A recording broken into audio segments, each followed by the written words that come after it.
우리가 부품을 끊으면 한국 반도체는 그날로 끝입니다. 2019년 일본이 수출 규제를 다행하며 던진 선전포고였습니다.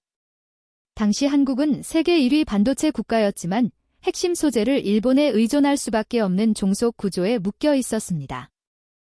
일본은 이 약점을 주의고 정치적 판단 하나로 한국의 국가 산업 전체를 흔들었습니다.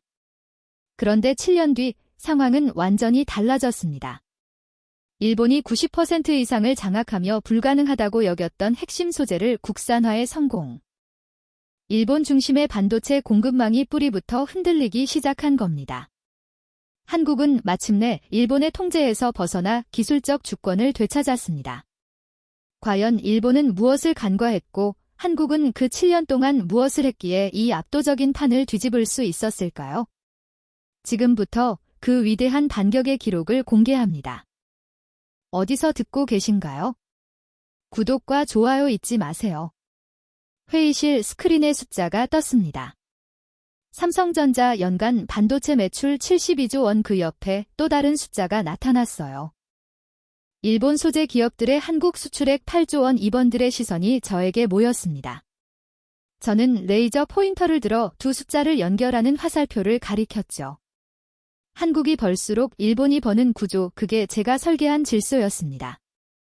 안녕하세요. 저는 사토 켄지입니다. 일본 반도체 소재 대기업에서 전략기획을 총괄하고 있어요. 물리학을 전공했지만 현장보다는 숫자와 흐름을 잇는 일이 적성에 맞았습니다. 반도체를 만드는 사람이 아니라 반도체 산업의 돈이 어디로 흐르는지 설계하는 사람이 되었죠.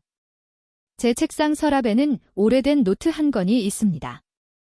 2000년대 초반 아직 과장이었을 때 적어둔 메모들이에요. 당시 저는 한국 반도체 기업들의 성장세를 분석하는 태스크포스에 있었습니다. 삼성과 하이닉스가 메모리 시장을 빠르게 전령해 가던 시기였죠. 회사 내부에서는 위기감이 돌았어요. 한국 기업들이 일본을 추월하는 건 아니냐는 불안이 회의실마다 가득했습니다. 하지만 저는 달리 생각했어요. 숫자를 파고들수록 하나의 패턴이 보였습니다. 한국 기업들이 반도체를 많이 팔수록 일본 소재 기업들의 매출도 함께 올라갔어요. 비례 관계가 명확했습니다. 저는 그때 깨달았죠. 이건 경쟁이 아니라고요. 슬라이드 제목은 한일 반도체 공생 구조였습니다. 마우스를 클릭하며 다음 장을 넘겼어요. 화면에는 반도체 제조 공정이 단계별로 나타났죠. 웨이퍼 포토레지스트, 시가가스, 연마제, 세정의 각 단계마다 일본 기업의 이름이 붙어 있었습니다. 한국이 자체 조달을 시도하지 않겠느냐는 질문이 나왔습니다. 저는 가벼운 실수와 함께 고개를 저었죠. 시도는 있지만 성공 사례는 거의 없다고 답했습니다. 기술 장득도 문제지만 더 큰 이유가 있었어요. 시간이었습니다. 반도체 소재 개발에는 최소 5년에서 10년이 걸립니다. 실험실에서 만드는 것과 양산 라인에서 쓰는 건 완전히 다른 차원의 문제예요. 온도, 습도, 불순물 농도 모든 변수를 통제해야 했죠. 그 과정에서 쌓이는 데이터와 노하우는 돈으로 살 수 없는 자산이었습니다. 일본 기업들은 이미 수십 년치의 축적이 있었어요. 저는 다음 슬라이드를 띄웠습니다. 삼성전자 평택 공장의 월간 소재 소비량 데이터였어요. 포토레지스트만을 300톤이 넘었습니다. 불화수소는 월 500톤이었죠. 이 물량을 안정적으로 공급할 수 있는 곳은 전 세계에서 손에 꼽혔어요. 그리고 그 대부분이 일본에 있었습니다. 누군가 질문했습니다. 그럼 한국은 위험하지 않냐고요? 공급망이 일본에 집중되어 있으면 리스크가 크지 않냐는 우려였죠. 저는 잠시 생각했습니다. 그리고 천천히 대답했어요. 위험은 서로에게 있다고요. 일본도 한국 시장을 잃으면 타격이 크다고 말했습니다. 하지만 속으로는 다른 계산을 하고 있었어요. 대체 시장이 있느냐가 핵심이었습니다. 일본 소재 기업들은 미국, 유럽대만 해도 팔 수 있었어요. 하지만 한국 반도체 기업들은 달랐습니다. 일본 소재를 대체할 공급처가 거의 없었죠. 협상력은 처음부터 기울어져 있었어요. 저는 레이저 포인터로 화면 아래쪽을 가리켰습니다. 그곳에는 작은 글씨로 결론이 적혀 있었어요. 한국 반도체 산업의 성장은 일본 소재 산업의 성장을 보증한다. 면면들이 고개를 끄덕였습니다. 이해했다는 표정이었죠? 회의가 끝난 후 저는 창밖을 바라봤습니다. 도쿄 시내가 내려다 보였어요. 저 멀리 한국에서는 수천억 원짜리 공장들이 돌아가고 있을 겁니다. 첨단 장미들이 24시간 쉬지 않고 웨이퍼를 깎아내고 있겠죠. 그리고 그 모든 공정마다 일본에서 만든 소재가 들어갑니다. 제가 설계한 구조는 단순했어요. 한국은 집을 짓고 일본은 벽돌과 연장을 팝니다. 집이 클수록 벽돌과 연장이 더 많이 필요하죠. 한국이 글로벌 시장에서 점유율을 높일수록 일본으로 돌아오는 돈도 늘어났습니다. 어떤 이들은 이걸 기술적 종속이라 부르며 분기하겠지만 저는 분업이라 정의했습니다. 각자 잘하는 걸 하는 거죠. 한국은 대규모 투자와 빠른 양산에 강했어요. 일본은 정밀한 소재 기술에 강했습니다. 서로 필요한 관계였죠. 책상으로 돌아와 노트북을 켰습니다. 이메일하면은 각 사업에서 올라온 보고서들이 쌓여 있었어요. 대부분이 좋은 소식이었습니다. 한국향 수출이 전년 대비 15% 증가했다. 신규 공장 가동으로 추가 물량이 예상된다. 그런 내용들이었죠. 이 구조가 무너질 가능성은 얼마나 될까요? 기술적으로는 가능할지 몰라도 현실적으로는 거의 불가능하다고 봤어요. 시간과 돈 그리고 데이터가 필요했습니다. 그 모든 걸 갖추려면 10년도 모자랄 겁니다. 그리고 10년이면 시장은 또 바뀌어 있을 거예요. 새로운 공정이 나오고 새로운 소재가 필요해지죠. 그때도 일본이 먼저 준비하고 있을 겁니다. 한국은 따라잡으려 하겠지만 격차는 유지될 거예요. 저는 그렇게 믿었습니다. 회의 자료를 정리하며 마지막 슬라이드를 다시 봤어요. 거기에는 제가 가장 좋아하는 문장이 있었습니다. 저건 경쟁이 아니라 분업이다. 그 한 문장이 모든 걸 설명했죠. 한국과 일본은 싸우는 게 아니라 역할을 나눈 겁니다. 그리고 그 역할 분담에서 일본은 절대 뺄 수 없는 위치에 있었어요. 저는 노트북을 덮고 자리에서 일어났습니다. 내일도 비슷한 보고서를 볼 거예요. 한국 기업들의 성장 소식과 함께 일본 소재 기업들의 매출 증가 소식도 함께 올 겁니다. 그게 제가 만든 질서였죠. 완벽하게 작동하는 시스템이었습니다. 그 완벽한 시스템에도 정점이 있었습니다. 바로 이 UV였죠. 어느 날 기술팀 이사가 제 사무실을 찾아왔습니다. 삼성전자가 이 UV라는 신의 영역에 발을 들였다는 소식이었죠. 저는 보고서의 기술적 나열보다 마지막 페이지의 숫자에 주목했습니다. 이 UV 블랭크 마스크, 개당 1억 원, 이사가 혀를 내두르며 말하더군요. 사토상, 이거 소모품입니다. 한 장에 1억인데 한국 기업들은 이걸 수만 장씩 써야 한다고요. 저는 계산기를 두드릴 필요도 없었습니다. 삼성과 하이닉스가 최첨단 반도체를 만들겠다고 덤빌수록 그 돈은 고스란히 일본의 금고로 쏟아질 구조였으니까요. EUV, 즉 극자외선, 이 녀석은 빛이라기보다 아주 까다로운 생명체에 가깝습니다. 세상 모든 물질을 통과해 버리는 고집불통이죠. 유리도 렌즈도 소용없습니다. 그래서 우리는 빛을 통과시키는 게 아니라 거울로 튕겨내는 방식을 택했습니다. 그 거울이 바로 우리가 독점한 블랭크 마스크였어요. 기술팀의 설명을 듣다가 저는 허도 숨을 터뜨렸습니다. 거울 표면을 원자 2~3개 크기에 오차도 없이 깎아야 한다니요. 축구장 전체를 머리카락 오래 굵고 없이 평평하게 만드는 수준입니다. 게다가 그 위에 원자 단위의 막을 100층이나 쌓아야 했죠. 저는 물었습니다. 이게 정말 가능한 건지요? 이사가 대답했어요. 일본에서만 가능하다고요? 20년 넘게 실패를 반복하며 축적한 데이터가 있고 그 데이터를 이해하는 사람들이 있기 때문이라고 했습니다. 돈만 있다고 되는 게 아니라는 얘기였죠. 공장 방문 일정을 잡았습니다. 직접 보고 싶었거든요. 도착한 공장은 기괴할 정도로 조용했어요. 먼지 하나가 수억 원을 날려버리는 곳이었습니다. 작업자들이 숨소리조차 죽이며 원자를 다루는 그 현장을 보며 확신했습니다. 이건 돈이 있다고 따라할 수 있는 영역이 아니라고요. 이건 수십 년간 실패를 반복하며 몸으로 익힌 일본만의 예술이었습니다. 클릴로만 해서 증착 장비를 봤어요. 기계가 조용히 작동하는 동안 원자 단위로 층이 쌓여가고 있었습니다. 하루에 몇 층씩 천천히요. 급하게 하면 불량이 나옵니다. 온도가 조금만 틀려져도 진공도가 조금만 낮아져도 반사율이 떨어져서 쓸 수 없게 되죠.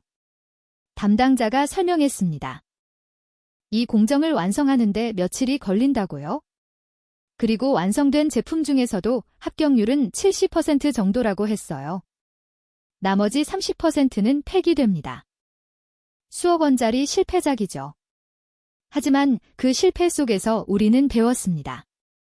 어떤 조건에서 어떤 결과가 나오는지요. 공장을 나오며 저는 생각했습니다. 한국이 이걸 시도할까요? 시도는 할 수 있겠죠. 하지만 성공하기까지 얼마나 걸릴까요? 10년, 15년, 그 사이에 삼성과 하이닉스는 공장을 멈출 수 있을까요? 당연히 아닙니다. 그들은 지금 당장 블랭크 마스크가 필요했어요. 사무실로 돌아와 계산을 다시 해봤습니다. 한국 반도체 기업들이 EUV 공정으로 전환하면서 생기는 추가 매출을 추정했어요. 블랭크 마스크뿐만 아니라 세정액, 검사 장비, 보관 용기까지 전부 새로 필요했습니다. 시장 규모는 기존 공정의 몇 배였죠. 보고서에 딱 한 줄을 적어 넣었습니다. EUV는 기술이 아니라 영구적인 자동이처 시스템입니다. 한국 공장이 가동될 때마다 일본 계좌로 돈이 입금되는 구조라는 뜻이었어요. 과장이 아니었습니다. 실제로 그랬으니까요. 이사들과의 회의에서 이 내용을 공유했습니다. 화면에는 향후 5년간 예상 매출 그래프가 떠 있었어요. 우상향하는 곡선이었죠. 누군가 박수를 쳐고 회의실에 웃음소리가 번졌습니다. 저도 따라 웃었어요. 한국인들은 참 근면합니다. 네덜란드에서 대당 수천억 원짜리 노광 장비를 들여오며 승전고를 올릴 때 저는 조용히 미소 지었습니다. 아무리 비싼 차를 사면 뭐합니까? 우리 일본이 만든 특수 거울이 없으면 그 차는 시동조차 걸 수 없는 고철일 뿐인데요. 창밖을 봤습니다. 저 멀리 한국에서는 수조 원을 들여 이 UV 공장을 짓고 있겠죠. 최첨단 장비를 들여놓고 엔지니어들을 교육하고 24시간 풀가동 체제를 갖출 겁니다. 그들이 24시간 풀가동으로 땀 흘려본 외화가 결국 우리 일본의 노후 자금이 된다는 사실을 알고 있을까요? 저는 커피를 한 모금 마시며 생각했습니다. 이게 바로 완벽한 비즈니스 모델이라고요? 한국은 막대한 자본을 투자해 공장을 돌립니다. 일본은 그 공장이 돌아가는데 필수적인 부품을 공급하죠. 한국이 열심히 일할수록 일본은 안정적인 수익을 얻습니다. 노트북을 열어 마지막 문장을 추가했습니다. 이 UV 시대에 도르는 한일 반도체 구조를 더욱 공고히 만들 것이다. 저는 그 문장을 읽으며 미소 지었어요. 그때까지만 해도 저는 믿어 의심치 않았습니다. 이 완벽한 구조가 영원할 것이라고요. 하지만 그 영원이라는 환상에도 점검이 필요했습니다. 2019년 여름이었죠. 제 책상에 정보 관계자로부터 온 비공식 메모가 놓였습니다. 제목은 간단했어요. 대한국 반도체 소재 수출 규제 검토. 저는 커피를 한 모금 마시며 메모를 천천히 읽었습니다. 포토레지스트, 브라소소, 플로 우린 폴리이미드. 세 가지 핵심 소재에 대한 수출 심사를 강화한다는 내용이었죠. 회의가 소집됐습니다. 정부 측 인사들과 업계 대표들이 모였어요. 분위기는 묘하게 긴장되어 있었습니다. 누군가 조심스럽게 물었죠. 이게 정말 필요한 조치냐고요? 한국 시장을 잃으면 우리도 타격이 크지 않냐는 우려였습니다. 정부 관계자가 대답했습니다. 안보상의 이유라고요. 수출 관리 체계를 강화해야 한다는 명분이었죠. 저는 속으로 웃었어요. 안보. 그럴듯한 포장이었습니다. 하지만 진짜 이유는 따로 있다는 걸 그 자리에 있던 모두가 알고 있었죠. 한국에게 보여줄 필요가 있었습니다. 이 관계에서 누가 주도권을 주고 있는지는요. 한국 기업들이 너무 빠르게 성장하고 있었어요. 미국, 중국 시장에서 점유율을 높여가며 마치 자기들이 이 산업의 주인공인 양 행동했죠. 하지만 실상은 달랐습니다. 그들은 여전히 우리 손바닥 위에서 놀고 있을 뿐이었어요. 회의에서 제 차례가 왔습니다. 저는 준비해온 자료를 펼쳤어요. 한국 반도체 기업들의 소재 재고 현황이었습니다. 삼성전자 평택 공장, SK 하이닉스 이천 공장. 두 건 모두 재고는 3개월치 정도였죠. 길어야 6개월이었습니다. 저는 말했습니다. 이 기간 안에 대체 공급처를 찾을 수 있겠냐고요? 회의실이 조용해졌어요. 모두들 답을 알고 있었습니다. 불가능하다고요. 포토레지스트의 경우 일본 기업들이 전 세계 시장의 90% 이상을 점유하고 있었어요. 불화수소는 70%였죠. 대체재가 아예 없는 건 아니지만 그걸 검증하고 양산 라인에 투입하기까지는 최소 1년 이상 걸립니다. 그런데 한국 공장들은 하루도 멈출 수 없었어요. 반도체 공장이라는 게 그렇습니다. 24시간 풀가동이 기본이에요. 하루 멈추면 수백억 원의 손실이 나죠. 일주일 멈추면 고객사들이 등을 돌립니다. 한 달 멈추면 회사가 흔들려요. 삼성과 하이닉스에게 선택지는 없었습니다. 누군가 다시 물었습니다. 한국 정부가 반발하면 어떻게 하냐고요? WTO에 제소할 수도 있다는 우려였죠. 정부 관계자가 차분하게 대답했어요. 그래도 괜찮다고요. 법적 다툼이 결론 나기까지는 몇 년이 걸립니다. 그 사이에 한국은 버틸 수 없을 거라고 했죠. 저는 고개를 끄덕였습니다. 정확한 판단이었어요. 시간은 우리 편이었습니다. 한국이 아무리 발버둥 차도 결국 다시 일본에게 고개를 숙일 수밖에 없는 구조였죠. 그게 우리가 설계한 질서였습니다. 2019년 7월, 일본 정부가 공식 발표를 했습니다. 한국에 대한 반도체 핵심 소재 수출 규제 조치는요. 뉴스가 터지자 한국 증시가 요동쳤어요. 삼성전자와 SK 하이닉스 주가가 급락했습니다. 저는 사무실에서 실시간 뉴스를 보며 커피를 마셨죠. 한국 언론들이 난리였습니다. 경제전쟁이다. 보복이다. 온갖 표현이 쏟아졌어요. 청와대가 긴급 대책회의를 열었다는 속보도 떴죠. 저는 그 모습을 보며 생각했습니다.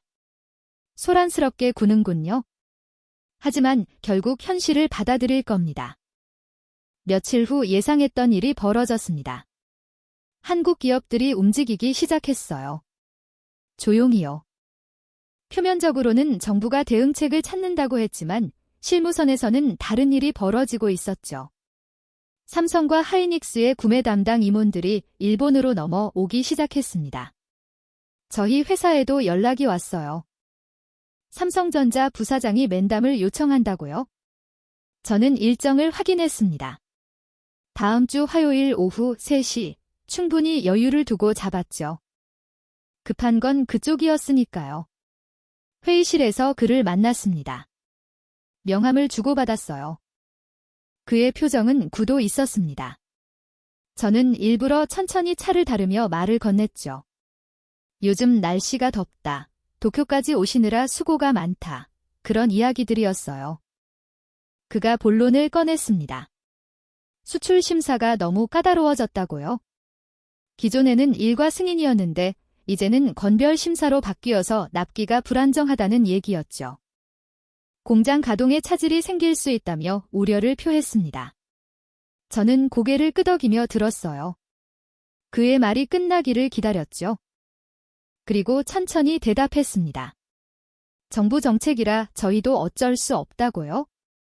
심사 절차를 따라해야 한다고 했습니다. 그의 얼굴이 더 굳어졌어요. 그가 다시 말했습니다. 물량을 늘려줄 수 있냐고요.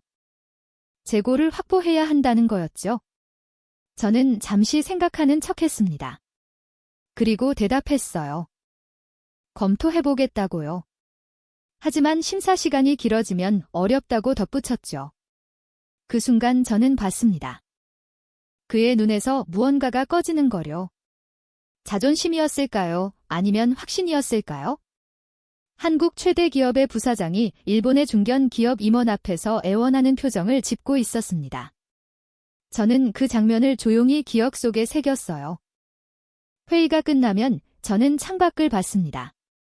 그가 회사를 나서는 뒷모습이 보였어요. 어깨가 축 처져 있었죠. 저는 생각했습니다. 이게 현실이라고요. 아무리 큰 기업이라도 아무리 많은 돈을 벌어도 핵심 부품을 주인 쪽이 주도권을 갖는다는 게 현실이었습니다. 다음 날 아침 보고서가 올라왔습니다. SK 하이닉스에서도 비슷한 요청이 왔다고요.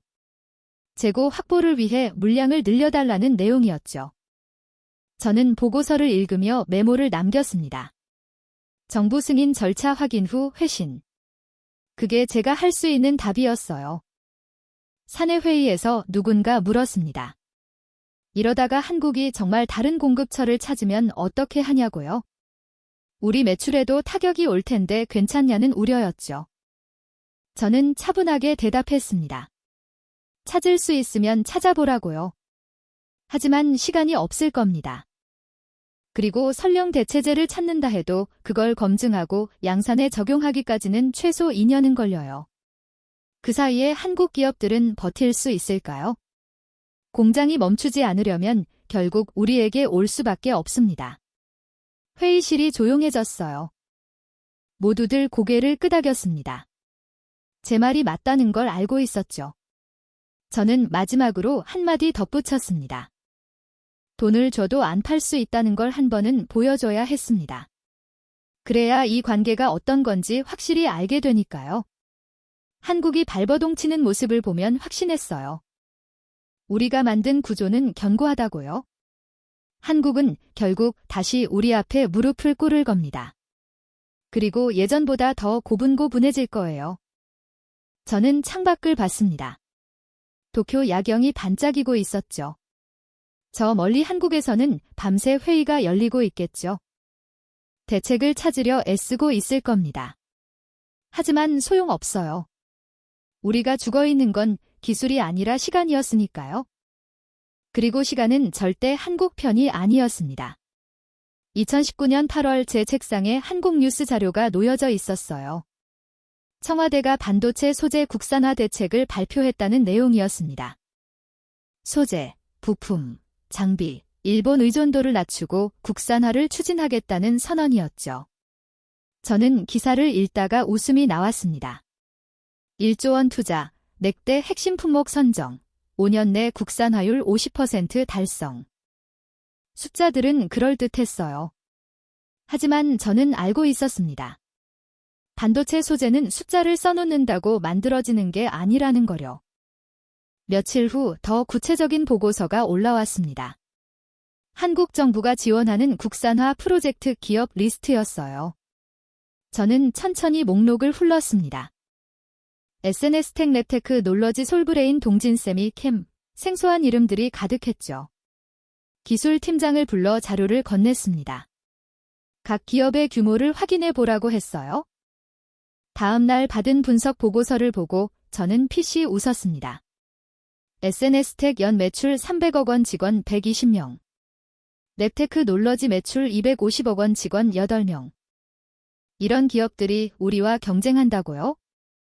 저는 비교표를 하나 만들었습니다. 우리 회사 연 매출 5천억 원, 영국의 발비만 연간 800억 원, 블레크 마스크 전담 인력 300명. 그리고 가장 중요한 것, 30년간 축적된 데이터베이스. 저는 그 마지막 항목의 별표를 3개 그렸어요. 사내 회의에서 저는 그 비교표를 띄었습니다. 누군가 물었어요. 한국 정부가 자금을 쏟아부으면 위협이 되지 않겠냐고요. 저는 천천히 고개를 저었습니다. 그리고 다음 슬라이드를 넘겼죠. 화면에는 숫자 하나가 크게 떠올랐습니다. 맥만이었어요. 저는 설명했습니다. 우리가 지난 30년간 기록한 실패 데이터의 수라고요. 온도를 0.1도 올렸더니 반사율이 떨어졌다. 진공도를 조금 낮췄더니 증착이 고르지 않았다. 이런 기록들이 100만 건 넘게 쌓여 있다고 말했죠. 저는 레이저 포인터로 숫자를 가리키며 말했습니다.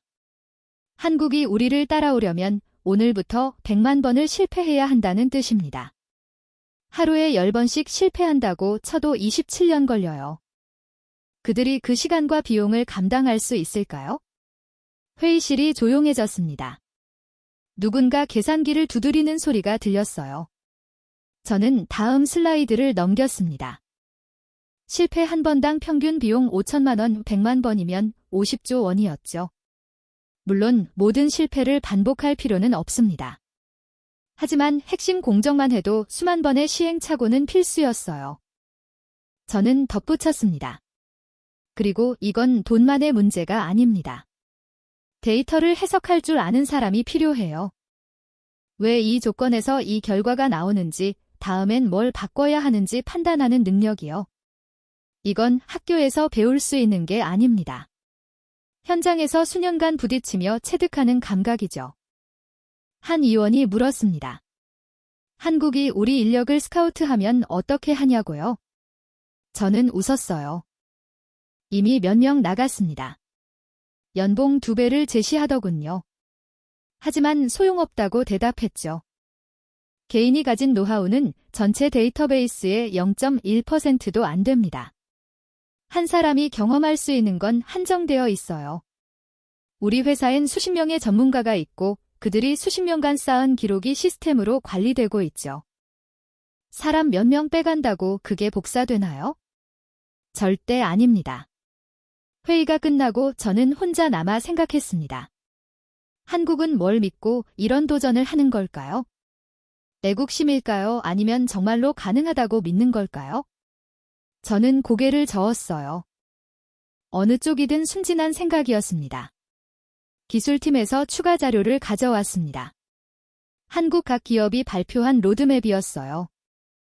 저는 하나씩 읽어봤습니다. 2020년 샘플 개발, 2021년 양산 기술 확보, 2022년 상용화. 저는 종이에 메모를 남겼습니다. 비현실적 샘플 개발이요? 그건 시작도 아닙니다. 대학원생도 샘플 하나쯤은 만들 수 있어요. 문제는 그걸 하루에 100개씩 1000개씩 찍어내는 겁니다. 폼질을 균일하게 유지하면서요. 그게 양산이고 그게 진짜 기술이었죠. 며칠 후 묘한 소식이 들렸습니다. 삼성전자가 국산화 기업들에게 자사 테스트 라인을 개방했다는 거예요. 저는 보고서를 읽으며 미간을 찌푸렸습니다. 테스트 베드. 그게 문제였죠. 중소기업이 아무리 샘플을 만들어도 실제 양산 환경에서 테스트할 기회가 없으면 소용없어요. 그런데 삼성이 그 기회를 주겠다는 겁니다. 자기네 공장을 실험실로 내어준다는 거죠. 실패 데이터를 같이 쌓아주겠다는 얘기였습니다. 저는 잠시 생각에 잠겼습니다. 이건 조금 다른 변수였어요. 100만 번의 실패를 단축할 수 있는 방법이 하나 있다면 바로 이런 거였죠. 대기업이 자사 라인을 열어주고 함께 데이터를 축적하는 것. 우리 일본도 과거에 그렇게 했으니까요. 우리 회사도 처음엔 샘플만 만들었어요. 1990년대 초반이었죠. 그때부터 지금까지 30년이 걸렸습니다. 연구실에서 공장으로 샘플에서 양산으로 넘어가는데 그만큼 시간이 필요했어요. 한국은 그걸 3년 만에 한다고요? 저는 실수를 터뜨렸습니다. 테스트는 할 수 있어도 검증은 다릅니다. 수십 번 성공해도 한 번 실패하면 양산 라인에 못 들어가요. 삼성이 정말 자기 공장을 실험실로 쓸까요? 한 번 수율이 떨어지면 손실이 수백억 원인데요. 불가능했습니다. 저는 보고서를 덮으며 중얼거렸습니다. 테스트베드를 열어준다고 해서 달라질 건 없어요. 결국 중소기업들은 검증 단계를 통과하지 못할 겁니다. 다음 날 저는 기술팀을 다시 불렀습니다. 한국 기업들이 쓸 장비 리스트를 확인해 보라고 했어요. 며칠 후 보고서가 올라왔습니다. 대부분 유럽이나 미국 제조사 제품이었어요. 저는 고개를 끄덕였습니다. 장비는 구할 수 있겠네요. 하지만 그 다음이 문제라고 말했죠. 장비는 도구 일뿐입니다. 명품카를 산다고 요리를 잘하게 되나요? 당연히 아니죠. 수년간 연습해야 합니다. 불 조절하는 법, 재료 손질하는 법, 타이밍 잡는 법, 반도체 소재도 똑같아요. 아무리 좋은 장비를 들여놔도 그걸 다룰 줄 모르면 쓸모 없습니다. 저는 보고서를 덮으며 중얼거렸습니다. 설계도는 있어도 현장은 없을 겁니다. 한국은 이론만 앞세워 달려가고 있었어요. 하지만 현실은 이론대로 되지 않습니다. 변수가 너무 많거든요. 습도, 온도, 불순물, 장비 상태, 모든 게 결과에 영향을 미치죠. 사내 회식 자리였습니다. 술이 몇 순배 돌고 분위기가 무르익었어요. 누군가 한국 얘기를 꺼냈습니다. 국산화 한다고 난리더니 무섭지 않냐고요. 저는 잔을 들며 대답했습니다. 무서울 게 뭐가 있나요? 우리 연구개발비가 연간 800억 원입니다. 한국 중소기업들은 기껏해야 30억, 50억 쓰겠죠? 저들이 한 걸음 오면 우리는 두 걸음 달아납니다. 격차는 좁혀지는 게 아니라 벌어질 겁니다. 한 임원이 맞장 고쳤습니다. 그렇죠. 저들이 오늘의 우리를 따라잡을 때쯤이면 우리는 이미 다음 세대 기술을 만들고 있을 거라고요. 모두들 고개를 끄덕였습니다. 한국이 300억을 쓸 때 우리는 800억을 씁니다. 저들이 10명을 뽑을 때 우리는 30명을 뽑죠. 경주에서 이기려면 상대보다 빨라야 하는데 한국은 출발선부터 뒤에 있습니다. 그날 밤 저는 깊이 잠들었습니다. 아무런 걱정 없이요. 한국의 국산화 시도는 머지않아 좌절될 거라고 확신했습니다. 애국심으로 물리법칙을 바꿀 수는 없으니까요. 시간과 데이터, 그리고 경험. 이 세 가지 없이는 절대 성공할 수 없다는 게 이 분야의 냉혹한 진실이었습니다. 적어도 저는 그렇게 믿고 있었습니다. 그런데 제 예상은 빗나가기 시작했습니다. 2020년 초 영업팀에서 이상한 보고가 올라왔어요. 삼성전자 구매팀과의 정기 미팅에서 들은 얘기였습니다. SNS 택이라는 한국 중소기업이 만든 블랭크 마스크 샘플이 삼성 테스트 라인에 투입됐다고요. 저는 보고서를 읽으며 피식 웃었습니다. 테스트요. 당연히 하겠죠. 하지만 통과는 못할 겁니다. 일주일 후 추가 보고가 왔습니다. SNS 테크 샘플 1차 테스트 불합격. 반사율 기준 미달이었어요. 저는 보고서에 체크 표시를 했습니다. 예상대로였죠. 이제 삼성이 그 샘플을 폐기하고 다시 우리 제품을 주문할 겁니다. 한 달이 지났습니다. 원래 보고 시간이었어요. 저는 한국 시장 동향 파트를 넘기다가 손을 멈췄습니다. SNS 택이라는 이름이 또 보였거든요. 영업팀장에게 물었습니다. 이거 왜 아직도 보고서에 있냐고요? 그가 대답했습니다. 삼성이 제 테스트를 했다고요. 조건을 조금 바꿔서요. 저는 미간을 찌푸렸습니다. 제 테스트요. 불합격한 샘플을 왜 다시 테스트하죠? 그냥 버리면 되는데요. 영업팀장이 어깨를 으스켰습니다. 자기도 이해가 안 간다고요? 보통은 한 번 떨어지면 끝인데 삼성이 테스트 조건을 여러 번 바꿔가며 계속 시도한다고 했습니다. 저는 고개를 저었어요. 시간 낭비인데요. 2달 후 같은 이름이 또 올라왔습니다. SNS 테크 3차 테스트 진행 중. 저는 보고서를 덮으며 물었습니다. 이 샘플 아직도 삼성 공장에 있나요? 영업팀장이 고개를 끄덕였어요. 저는 이해할 수 없었습니다. 불합격한 샘플을 왜 버리지 않죠? 테스트 라인을 점유하고 있으면 다른 실험을 못하잖아요. 삼성은 왜 그 자리를 비우지 않는 거죠? 기술팀장을 불러 물었습니다. 혹시 SNS 테크 제품이 개선되고 있냐고요? 그가 자리를 펼쳤어요. 1차 테스트 대비 2차 테스트에서 반사율이 소폭 상승했다고 합니다. 하지만 여전히 양산 기준에는 못 미쳤죠. 그럼 왜 계속하는 거냐고 물었습니다. 기술팀장이 대답했습니다. 삼성이 테스트 조건을 바꾸고 있다고요? 온도를 조금 올리거나 압력을 조금 낮추거나 그런 식으로 변수를 조절하면서 데이터를 쌓고 있다고 했어요. 저는 잠시 생각했습니다. 그게 뭔 의미가 있죠? 잠시 이해했습니다. 삼성이 SNS 택에게 피드백을 주고 있는 거였어요. 이 조건에서는 이렇게 나왔으니 다음번에 저렇게 해보라는 식으로요. 하지만 그건 너무 비후유율적이었죠. 한 번의 테스트에 며칠씩 걸리는데 그걸 며칠 번씩 반복한다고요. 저는 영업팀장에게 지시했습니다. 삼성 구매팀에 연락해서 확인해 보라고요. 정말로 SNS 테크 제품을 진지하게 검토 중인지 아니면 그냥 형식적인 테스트인지요. 며칠 후 답이 왔습니다. 진지하게 검토 중이라고 하더군요. 삼성 내부적으로 국산화 품목 육성 방침이 있다고 했어요. 가능성이 있는 업체는 끝까지 끌고 간다는 거였죠. 저는 전화를 끊고 생각했습니다. 끝까지요. 언제까지죠? 석 달이 지나 분기보고 시간이었어요. 저는 슬라이드를 넘기다가 또 그 이름을 봤습니다. SNS 태그 이번엔 5차 테스트였어요. 저는 참을 수 없어서 물었습니다. 이거 언제까지 하는 건가요? 아무도 대답하지 못했습니다.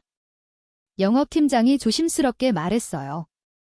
삼성이 포기할 생각이 없는 것 같다고요? 오히려 테스트 빈도가 늘어나고 있다고 했습니다. 저는 어이가 없었어요. 5개월 넘게 불합격을 반복하는 샘플을 왜 계속 잡고 있는 거죠? 저는 직접 확인하기로 했습니다. 삼성전자 구매 담당 이사에게 2메일을 보냈어요. 공손하게 물었죠? SNS 태그 제품에 대한 평가가 어떻게 진행되고 있는지를요. 답장이 왔습니다. 긍정적으로 검토하고 있다고 하더군요. 아직 양산 기준을 충족하지는 못했지만 개선 속도가 빠르다고 했어요. 지속적으로 테스트하면서 데이터를 축적 중이라고 했습니다. 저는 모니터를 보며 중얼거렸습니다. 개선 속도가 빠르다고요. 기술팀의 분석을 지시했습니다. SNS 태그 제품이 정말 개선되고 있는지 객관적으로 평가해보라고요. 일주일 후 보고서가 올라왔어요. 반사율이 조금씩 올라가고 있었어요. 1차 테스트 때 65%였던 게 5차 테스트에서는 68%까지 올랐습니다. 여전히 양산 기준인 70%에는 못 미쳤지만요. 기술팀장은 이 추세라면 10차에서 15차 테스트쯤 가능할 것 같다고 했어요. 빠르면 1년 후라고 대답하더군요. 저는 어이가 없어서 웃었습니다. 1년이요? 삼성이 1년 동안 불합격 샘플 하나를 붙잡고 테스트를 반복한다고요. 말이 됩니까? 그 시간에 우리 제품을 쓰면 되는데 왜 그런 비효율적인 짓을 하죠? 하지만 사실이었습니다.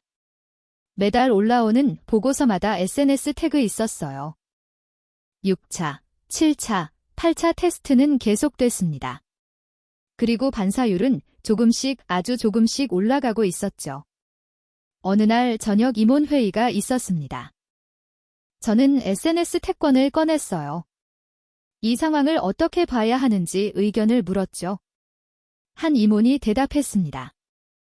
아직 양산 기준을 못 넘었으니 걱정을 필요 없다고요? 저도 그렇게 생각하고 싶었습니다.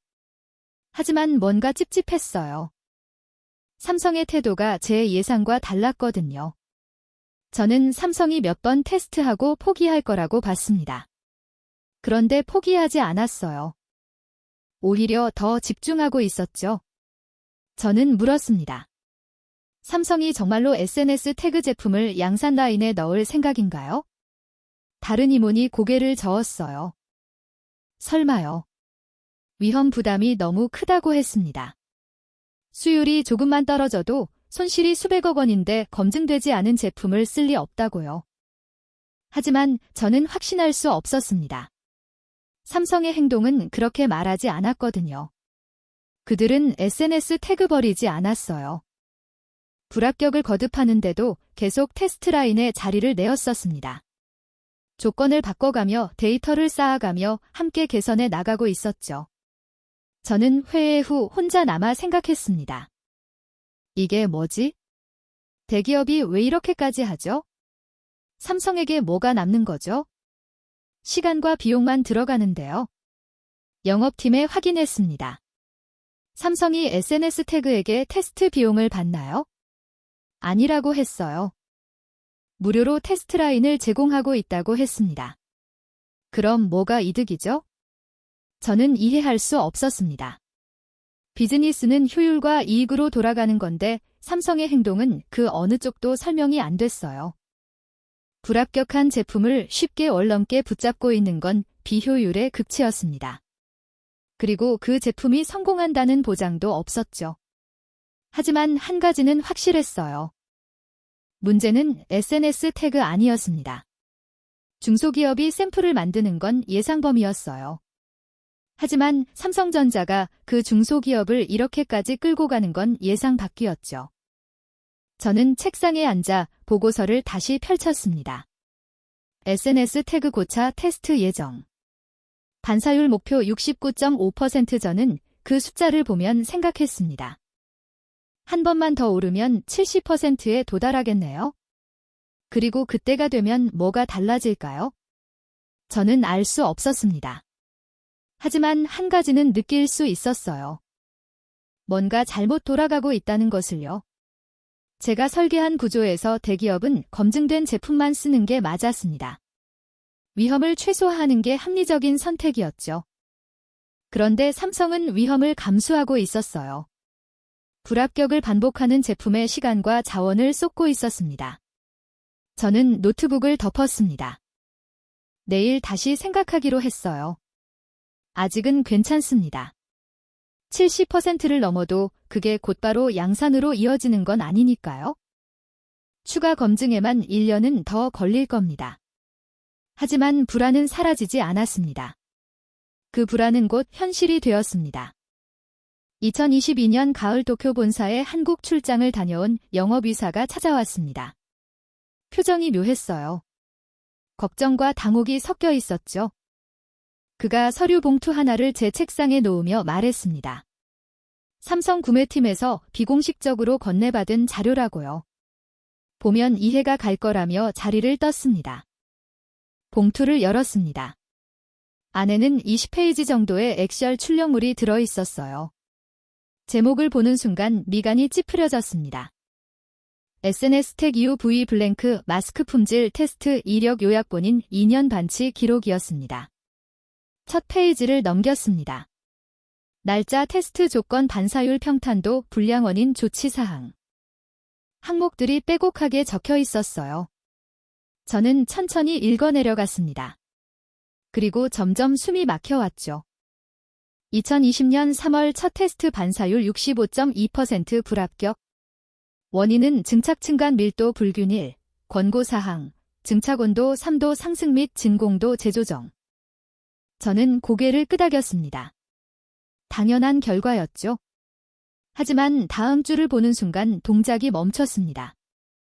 2020년 4월 제 테스트 권고사항 반영 반사율 65.8% 불합격. 새로운 권고, 증착 속도 15% 감소. 저는 페이지를 넘겼습니다. 5월, 6월, 7월 매달 테스트가 있었어요. 그리고 매번 조금씩 달라지는 조건들과 소폭 상승하는 수치들이 기록되어 있었죠. 10페이지쯤 넘겼을 때 제 손이 떨리기 시작했습니다. 이건 단순한 테스트 기록이 아니었어요. 이건 교과서였습니다. 삼성이 SNS 태그에게 알려주는 레시피북이었죠. 온도를 몇 도 올려라, 압력을 어떻게 조절해라, 불순물 관리는 이렇게 해라. 30년간 우리가 축적한 노하우를 삼성이 한국 중소기업에게 무료로 전수하고 있었습니다. 이건 체계적인 실험이었습니다. 변수를 하나씩 바꿔가며 최적점을 찾아가는 과정이었어요. 대학 연구실에서나 볼 법한 방법론이었죠. 그런데 삼성이 이걸 실제 테스트라인에서 그것도 2년 넘게 하고 있었습니다. 저는 마지막 페이지를 펼쳤습니다. 2022년 9월 기록이었어요. 테스트 72차 반사율 71.3% 평탄도 기준, 충족, 내고성 테스트 진행 예정. 비고란에는 짧은 문장이 적혀 있었습니다. 양산 적용 가능성 검토 단계 진입, 서류를 내려놓고 창밖을 봤습니다. 도쿄 시내가 내려다 보였어요. 평소 같으면 아름답게 느껴졌을 풍경이 오늘은 그냥 흐릿하게만 보였죠. 머릿속이 복잡했습니다. 72차례의 테스트, 30개월 이건 비정상적인 인내였어요. 어떤 기업이 이렇게 합니까? 10번, 20번도 아니고 72번을 테스트했다고요? 그 시간 동안 테스트 라인을 점유하고 엔지니어들을 투입하고 실패할 때마다 원인을 분석하고 대안을 제시했단 말이죠. 저는 계산기를 꺼냈습니다. 테스트 한 번 당 비용이 얼마나 될까요? 라인 점유 비용, 인건비, 분석 비용 합치면 테스트 한 번에 최소 5천만 원은 들 겁니다. 72번이면 36억 원이에요. 삼성이 SNS 택 제품 개발에 36억 원을 쓴 셈이었죠. 그것도 자신의 돈으로요? SNS 택은 한 푼도 안 냈습니다. 샘플만 가져왔을 뿐이에요. 나머지는 전부 삼성이 부담했죠. 시설, 인력, 시간, 노하우, 모든 걸 무료로 제공하면서 한복 중소기업을 키운 겁니다. 저는 자리에서 일어나 사무실을 걸었습니다. 이해가 안 됐어요. 삼성에게 뭐가 남죠? 설령 SNS 택 제품이 성공한다 해도 그건 SNS 택의 기술력이 되는 거잖아요. 삼성은 그냥 고객일 뿐인데 왜 공급사 기술 개발에 이렇게까지 투자합니까? 기술팀장을 불렀습니다. 자료를 보여주며 물었죠. 이게 정상적인 건지요? 그가 서류를 훑어보더니 고개를 저었어요. 정상이 아니라고 했습니다.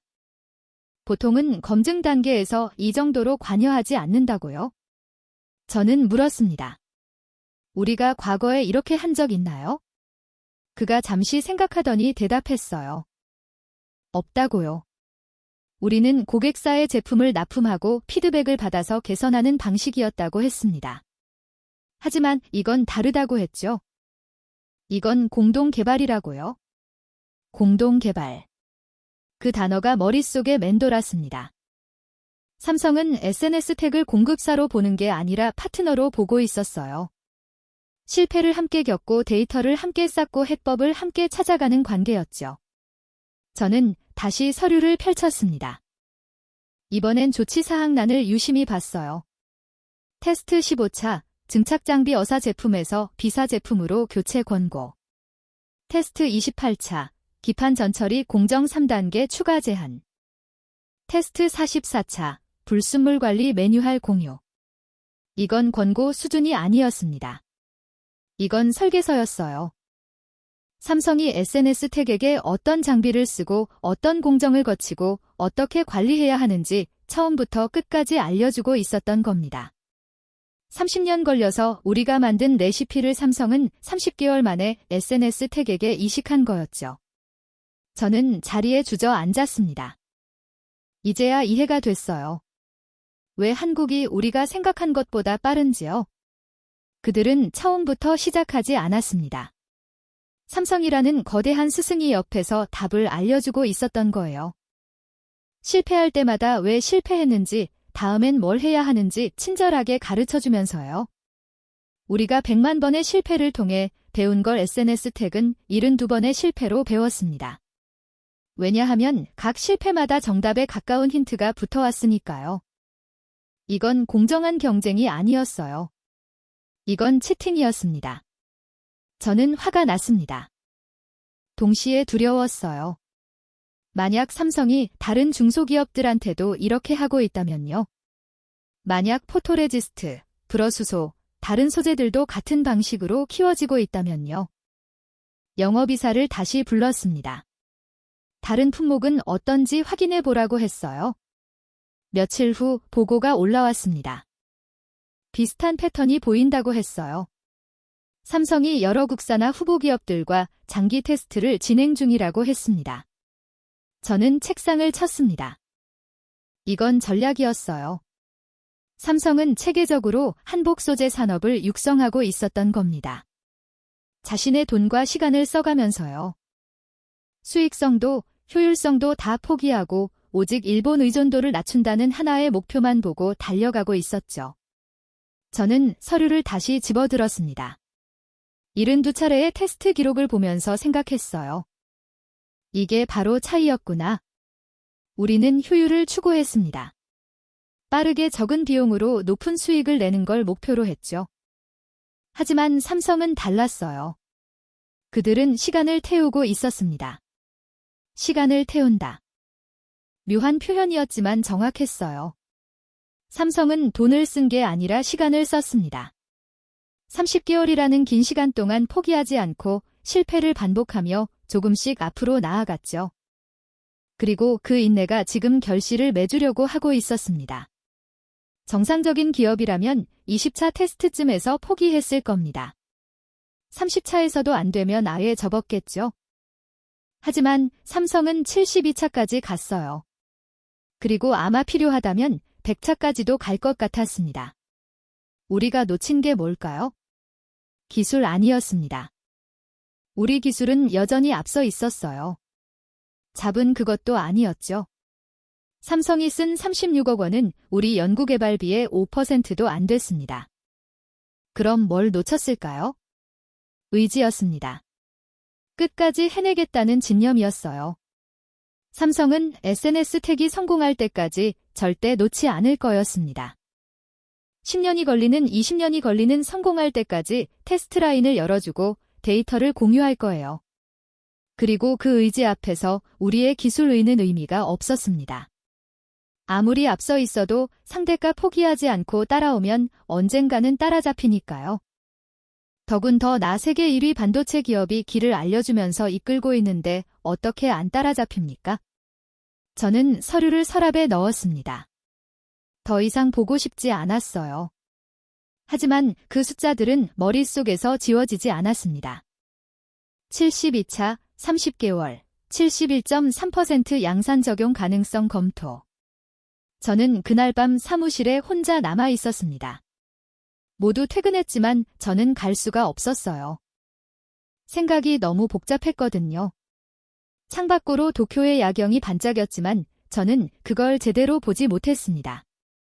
제 머릿속에는 한국 어느 공장의 테스트 라인이 떠올랐어요. 불합격을 거듭하면서도 포기하지 않는 중소기업 연구원들. 그 옆에서 조언을 아끼지 않는 삼성 엔지니어들. 그리고 72번의 실패 끝에 마침내 70%를 넘긴 순간의 환호성. 저는 책상에 이 말을 냈습니다. 우리가 졌습니다. 아직 시장에서 진 건 아니지만 정신력 싸움에서는 이미 진 거였어요. 그리고 1년 전부터 서서히 무너지기 시작했습니다. 처음 조짐이 보인 건 작년 여름이었습니다. 삼성전자로부터 주물량 조정 통보가 왔어요. 기존보다 10% 감축한다는 내용이었죠. 이유는 간단했어요. 국산 제품 적용 비율 확대, 영업팀은 당황했습니다. 삼성 구매팀의 연락에서 가격 조정 의향이 있다고 전했어요. 10% 할인해드리겠다고요? 답변이 왔습니다. 가격 문제가 아니라고요. 공급선 답변화 차원이라고 했습니다. 저는 그 말의 의미를 알았어요. 이건 협상의 여지가 없다는 뜻이었죠. 삼성은 가격이 싸서 SNS 택을 쓰는 게 아니었습니다. 일본 의존도를 낮추기 위해서는 거였어요. 우리가 아무리 할인해도 소용없었죠. 가을 무렵 분기 결산이 나왔습니다. 한국향 매출이 예상보다 빠르게 떨어지고 있었어요. SK 하이닉스도 비슷한 움직임을 보이기 시작했다고 했습니다. 저는 보고서를 보면 생각했습니다. 이제 시작일 뿐이라고요. 더 심각한 문제가 드러났습니다. 차세대 이후부의 공정개발 회의에서였어요. 누군가 물었습니다. 삼성에서 피드백이 왔냐고요. 담당자가 고개를 저었어요. 아직 없다고 했습니다. 저는 미간을 찌푸렸습니다. 원래 이맘때쯤이면 삼성에서 신규 공정 요구 사항이 오거든요. 더 미세한 회로 더 높은 정밀도 그런 식으로요. 우리는 그 요구 사항을 받아서 다음 세대 제품을 설계했죠. 그런데 올해는 연락이 없었습니다. 기술팀장이 조심스럽게 말했습니다. 삼성이 SNS 텍과 직접 차세대 사양을 논의하고 있는 것 같다고요. 저는 잠시 말문이 막혔어요. 그게 무슨 의미인지 알았거든요. 우리는 고객사의 피드백으로 발전했습니다. 삼성이 이런 게 필요하다고 하면 우리가 그걸 만들었어요. 그 과정에서 기술이 진화했죠. 하지만 이제 삼성은 우리에게 물어보지 않습니다. SNS 텍에게 물어보고 있었어요. 저는 물었습니다. 우리가 먼저 제안하면 안 되냐고요? 기술팀장이 난처한 표정을 지었습니다. 제안은 할 수 있지만 삼성이 관심을 보일지 모르겠다고 했어요. 이미 국산업체와 로드맵을 짜고 있는 것 같다고요? 저는 자리에서 일어나 창밖을 봤습니다. 햇살이 들어오고 있었지만 기분은 쌀쌀했어요. 데이터를 잃고 있었습니다. 고객사로부터 오는 실시간 피드백 현장의 문제점, 다음 세대 요구 사항. 이런 것들이 우리를 앞서게 만들었는데 이제 그 흐름이 끊기고 있었죠. 그 무렵 더 구체적인 타격이 왔습니다. 한국 업계 세미나에 초청받지 못했어요. 예년 같으면 우리 기술 임원이 기조연설을 했는데 올해는 초대장조차 오지 않았습니다. 대신 SNS 텍 대표가 연사로 이름을 올렸던군요. 저는 그 소식을 듣고 씁쓸하게 오셨습니다. 이제 한국 반도체 업계에서 우리 존재감이 사라지고 있었어요. 필수 파트너에서 선택 가능한 공급사 중 하나로 격화된 겁니다. 가을 결산이 나왔습니다. 한국향 매출이 눈에 띄게 주로 있었어요. 재무팀에서 연말 실적 전망을 하향 조정했습니다. 주가가 흔들렸죠. 임원회의가 다시 열렸습니다. 대응 방안을 논의하는 자리였어요. 누군가 제안했습니다. 가격을 더 낮추자고요. 20%, 30%라도 할인하면 삼성이 다시 돌아올 거라고 했죠. 저는 고개를 저었습니다. 소용없다고 말했어요. 이건 가격 경쟁이 아니라고요. 삼성은 전략적으로 공급선을 바꾸고 있는 겁니다. 우리가 공짜로 준다고 해도 일정 비율은 국산 제품을 쓸 거예요. 다른 임원이 물었습니다. 그럼 우리가 할 수 있는 게 뭐냐고요? 저는 한참 생각했습니다. 그리고 대답했죠. 다른 시장을 찾는 수밖에 없다고요. 미국, 유럽, 대만. 한국 시장을 대체할 곳을 찾아야 한다고 했습니다. 하지만 쉽지 않다는 걸 알고 있었어요. 다른 시장은 이미 포화 상태였죠. 경쟁사들도 많았고요. 한국만큼 큰 시장도 없었습니다. 무엇보다 한국에서 어떤 것. 실시간 피드백과 차세대 기술 정보는 다른 곳에서 얻을 수 없었어요. 연말이 다가왔습니다. 저는 오래된 보고서를 꺼내봤습니다. 2019년 제가 만든 한일 반도체 공생 구조 자료였어요. 그때는 완벽하다고 생각했던 시스템이었죠. 한국이 팔수록 일본이 버는 구조. 영원할 것 같았던 질서. 하지만 이제 그 슬라이드들이 낡아 보였습니다. 숫자들은 틀렸고 화살표는 방향이 바뀌었고 결론은 현실과 달랐죠. 저는 파일을 닫았습니다. 연말 실적이 나왔습니다. 한국향 매출이 크게 감소했어요. 이사회에서 사장에게 책임론이 나왔습니다. 한국 시장 방어에 실패했다는 비판이었죠. 저도 회의에 불려갔습니다.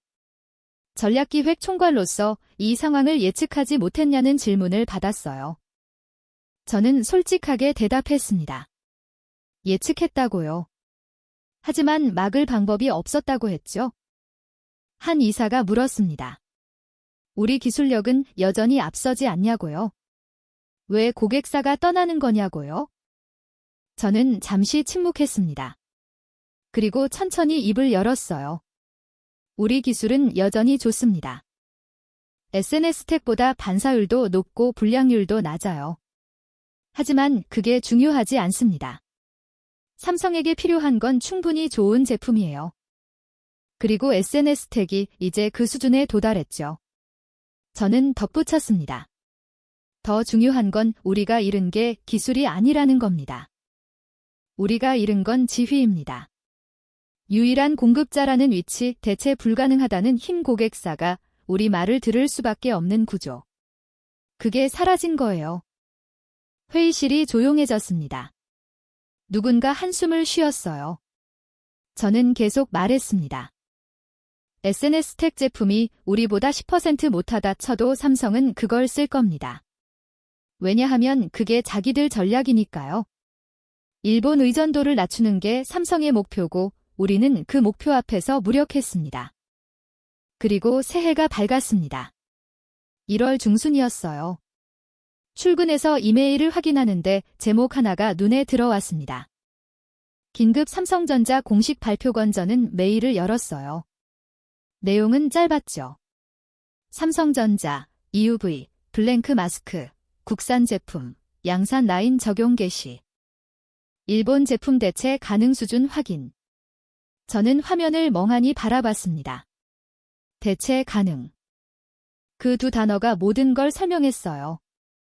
이제 삼성은 우리 제품이 없어도 공장을 돌릴 수 있다는 뜻이었죠. 1년 넘게 서서히 무너지던 구조가 이 발표로 공식화된 겁니다. 저는 생각했습니다. 우리는 언제부터 틀렸을까요? 2019년 수출 규제를 했을 때 아니면 그보다 훨씬 전 한국을 영원한 고객으로만 봤을 때 아니면 삼성의 진념을 과소평가했을 때 저는 정확한 순간을 알 수 없었습니다. 하지만 한 가지는 확실했어요. 우리는 기술을 잃은 게 아니었습니다. 우리 제품은 여전히 훌륭했죠. 하지만 고객이 우리를 필요로 하지 않게 됐어요. 그게 진짜 패배였습니다. 저는 책상 서랍을 열어 오래된 노트를 꺼냈습니다.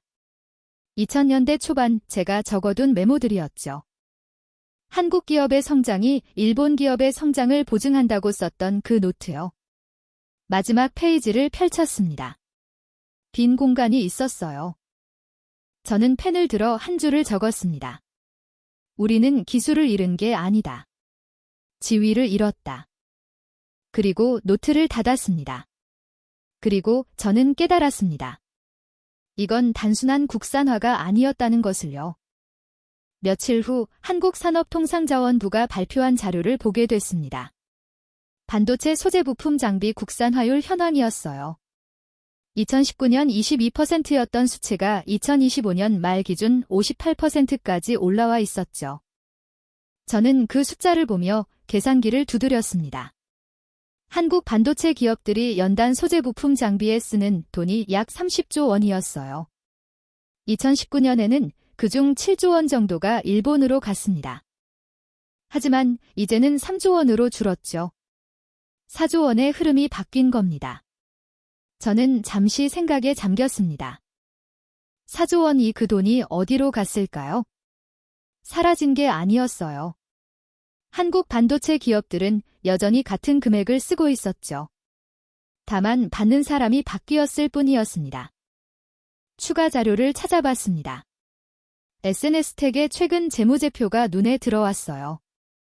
2019년 매출 300억 원이었던 회사가 2025년 3,200여 원을 기록했습니다. 10배 넘는 성장이었죠.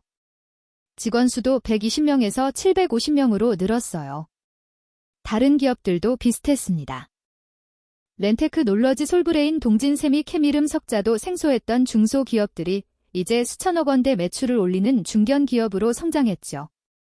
그들이 성장한 만큼 일본 기업들의 한국향 매출은 줄어들었습니다. 저는 고개를 끄덕였습니다. 이제 이해가 됐어요. 돈의 방향이 바뀐 겁니다. 과거에는 삼성과 하이닉스가 반도체를 팔아버는 이익 중 일부가 자동으로 일본로 흘러왔어요. 그게 제가 설계한 완벽한 구조였죠. 하지만 이제 그 돈은 한국 안에서 순환하고 있었습니다.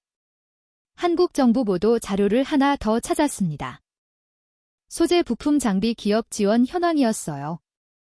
2019년 이후 정부가 투입한 예산이 5조 원, 민간 투자 유치액이 8조 원, 합쳐서 13조 원이 한국 소재 산업에 투입됐다군요. 저는 스누스물 지었습니다. 13조 원이요. 우리 일본 소재 업계 전체가 30년간 R&D에 쓴 돈과 맞먹는 금액이었어요. 한국은 7년 만에 그걸 쏟아부은 겁니다. 물론 그중 상당 부분은 실패로 끝났겠죠. 하지만 성공한 것들만으로도 충분했습니다. 저는 창밖을 봤습니다. 도쿄 거리에 사람들이 오가고 있었어요. 평온해 보이는 일상이었죠. 하지만 저는 알고 있었습니다.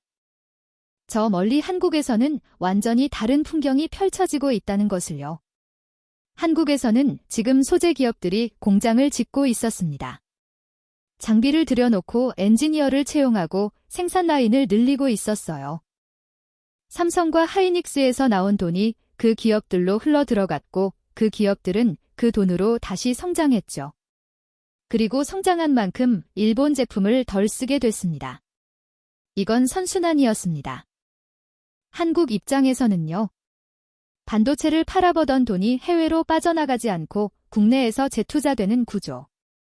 소재 기업이 성장하면 부품 기업도 같이 커지고 장비 기업도 따라 성장하는 생태계. 그게 지금 한국에서 만들어지고 있었어요. 저는 오래된 보고서를 다시 꺼냈습니다. 제가 2015년에 작성한 한일 반도체 산업 구조 분석이었어요. 거기에는 이런 문장이 있었죠. 한국 반도체 기업의 성장은 일본 소재 산업의 성장을 보증한다. 그 문장 위에 빨간 펜으로 선을 그었습니다. 그리고 옆에 썼어요. 더 이상 유효하지 않은 2026.1 작년 말 회의가 생각났습니다. 분기 실적 발표했었죠. 한국형 매출은 전년 동기 대비 35% 이상 감소했었어요.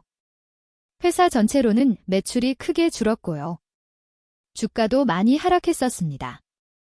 그때 한 의원이 물었었죠. 언제쯤 회복될 것 같냐고요? 저는 고개를 저었습니다. 회복은 없을 거라고 대답했어요.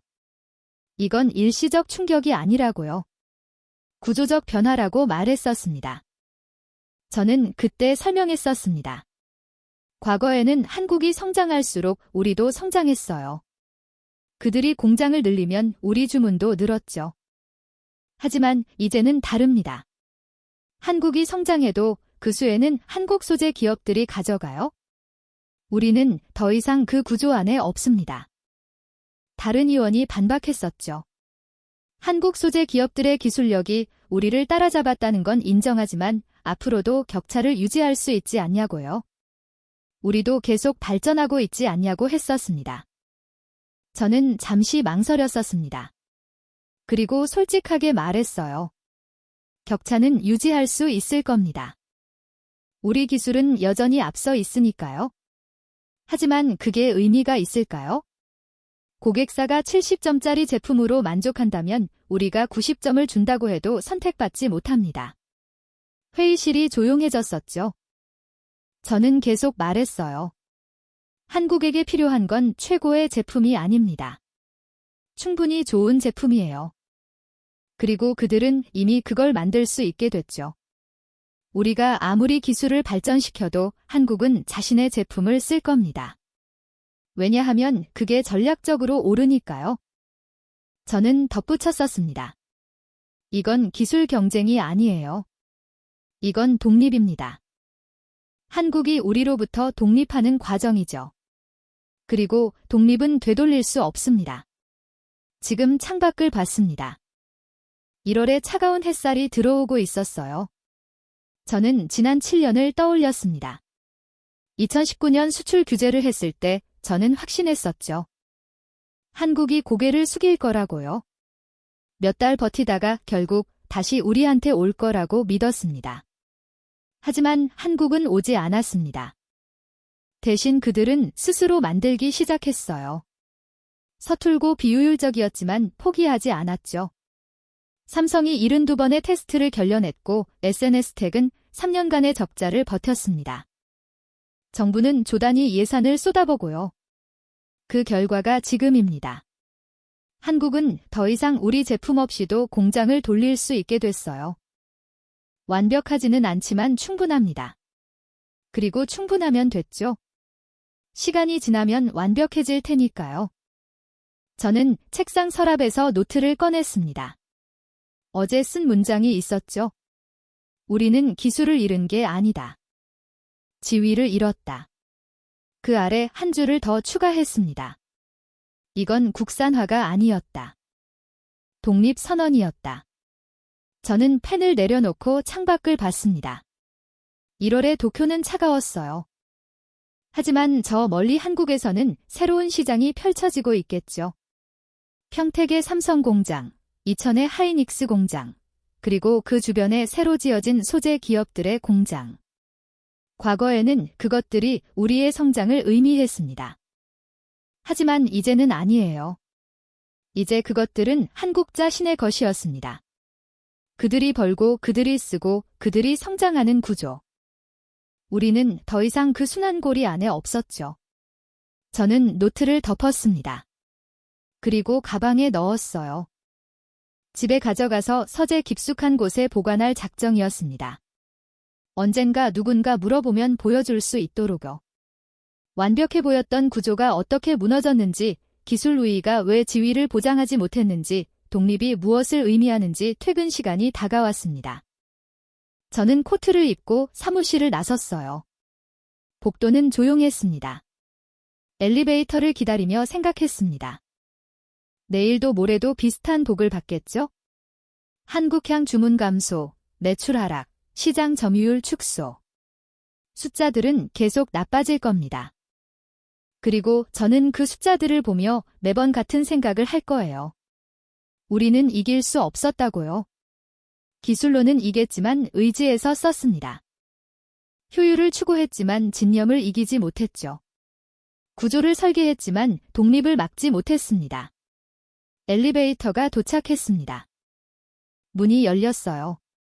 저는 안으로 들어가며 마지막으로 사무실을 돌아갔습니다. 책상들, 보고서들, 숫자들, 모든 게 변했습니다. 하지만 가장 크게 변한 건 제 확신이었어요. 2019년에 저는 믿었습니다. 우리가 만든 질서는 영원하다고요. 한국은 우리 손바닥 안에 있다고요. 하지만 틀렸습니다. 문이 닫혔습니다. 엘리베이터가 내려가기 시작했어요. 저는 그 속에서 조용히 서 있었습니다. 우리가 내려가고 있었습니다. 한국은 올라가고 있었고요. 그리고 그 흐름은 이제 되돌릴 수 없었습니다.